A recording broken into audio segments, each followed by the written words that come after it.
बहुत ही मतलब पहला one of the most intelligent questions शुरुआत में ही आपने मतलब एकदम वो यॉर्कर लेंथ की बॉल डाली पैरों पे, बिल्कुल जो मतलब खेलना मुश्किल है।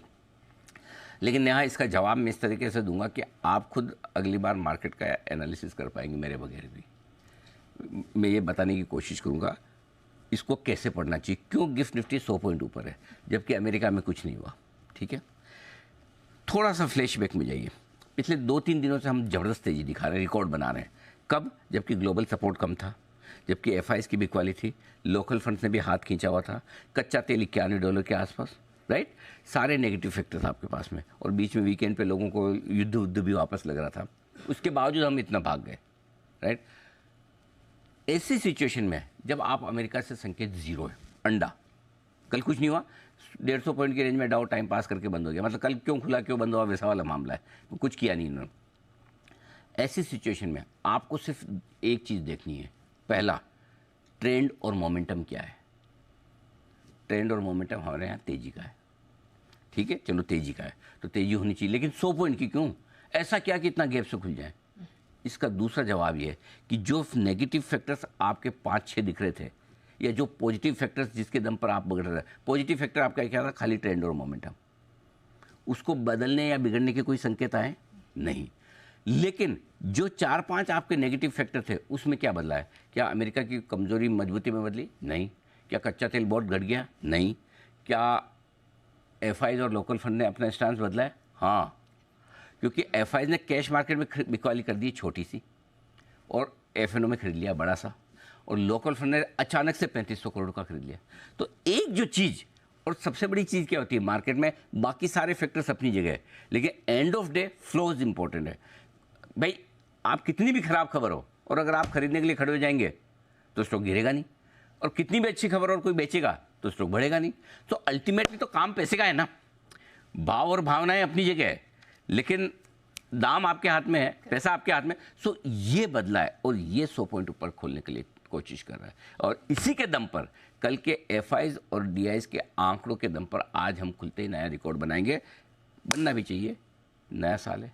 23,000 निफ्टी, बैंक निफ्टी 50,000 तैयार, बस इतना छोटा सा टारगेट इमीडिएटली इमीडिएटली इतना जल्दी इतना जल्दी नहीं, लेकिन देखिए हमारी बात बहुत क्लियर कट हुई थी कि 22,500 22,525 के आसपास आकर निफ्टी 6-7 बार घूम फिर वापस नीचे चले जाता है।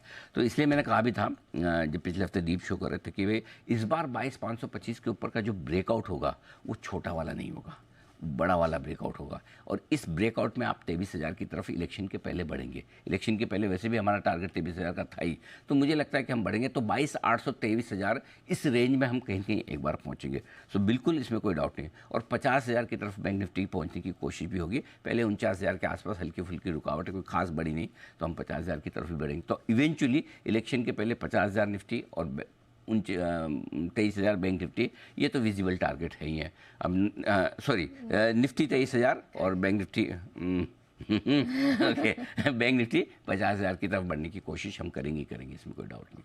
तो we are readying for a big breakout.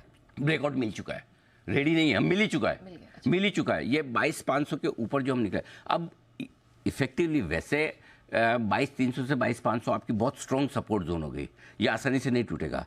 तो अब आपके लिए आप हैं कहाँ हैं? 22,700 पे, और 200 पॉइंट्स नीचे से ही आप बहुत स्ट्रॉन्ग सपोर्ट जोन में। सो आपका ब्रेकआउट तो हो गया। अब आपको क्या करना है, भले आप भागे ना, इस ब्रेकआउट को पकड़ के रखिए और रखेंगे। सो ये ब्रेकआउट मतलब इस ब्रेकआउट का फेल होना एक ही चीज़ पर डिपेंड करता है जो आपको और हमें पता नहीं, कुछ अनहोनी हो जाए, उसका कल भी आपने जिक्र किया था, जो आपको हमें पता नहीं, वही फेल कर सकता है। बाकी न कोई कच्चा तेल, न कोई एफआईज लोकल फंड्स की बिकवाली, न कोई ग्लोबल मार्केट्स का ऊपर नीचे होना इसे फेल करेगा। We are in actually the worst of situation, और उसमें भी हम लोग, हाँ एग्जैक्टली, खराब माहौल में भी हम आगे बढ़ रहे हैं। तो इसलिए आप इस ब्रेकआउट को एंजॉय कीजिए। ये ब्रेकआउट हो चुका है, निफ्टी पे भी हो चुका है और बैंक निफ्टी भी ऑलमोस्ट हो चुका है।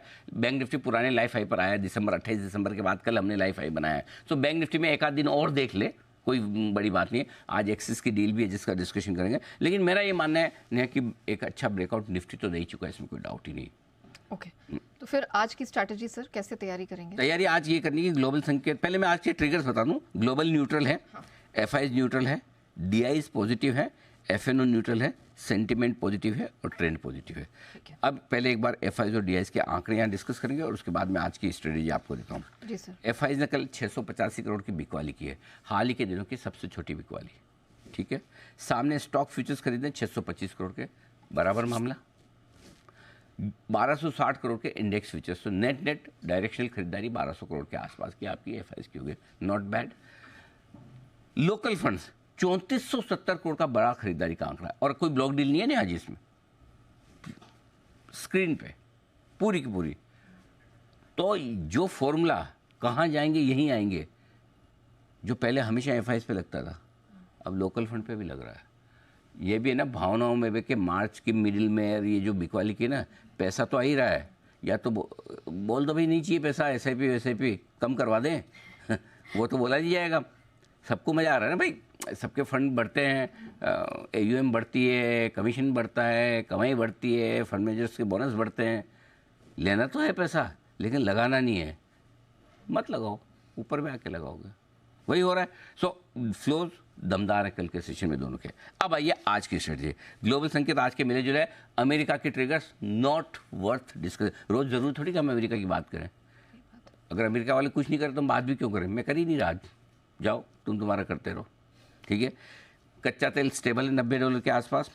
एफआईज की तरफ से कैश में छोटी मोटी बिकवाली, लेकिन वायदा कारोबार में अच्छी खरीदारी है, और लोकल फंड्स ने कल दमदार एक्शन दिखाया है कि भाई हमसे गलती होगी, इतने दिन से नहीं खरीद रहे थे, अब खरीदना ही पड़ेगा। भारतीय बाजारों का मोमेंटम है बहुत स्ट्रॉन्ग, निफ्टी बैंक निफ्टी बड़े ब्रेकआउट के लिए तैयार हो चुके हैं, ये हम बात कर ही चुके हैं, और फिर से नया हाई बनाने को भी तैयार है। हो सकता है आज खुलते एक बार फिर से नया हाई बना दे, कोई बड़ी बात नहीं है।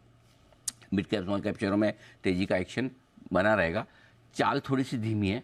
अब आजकल क्या हो रहा है, थोड़ा सा एक बदलाव दिख रहा है कि किसी दिन मिड कैप स्मॉल कैप ज़्यादा भागते तो लार्ज कैप ठंडे हो जाते हैं, किसी दिन लार्ज कैप भागते तो मिड कैप स्मॉल कैप ठंडे हो जाते हैं, किसी दिन कोई सेक्टर बढ़ता है। अच्छा, सेक्टर से याद आया, आज एक सेक्टर का विश्लेषण भी करेंगे, ऑटो डन।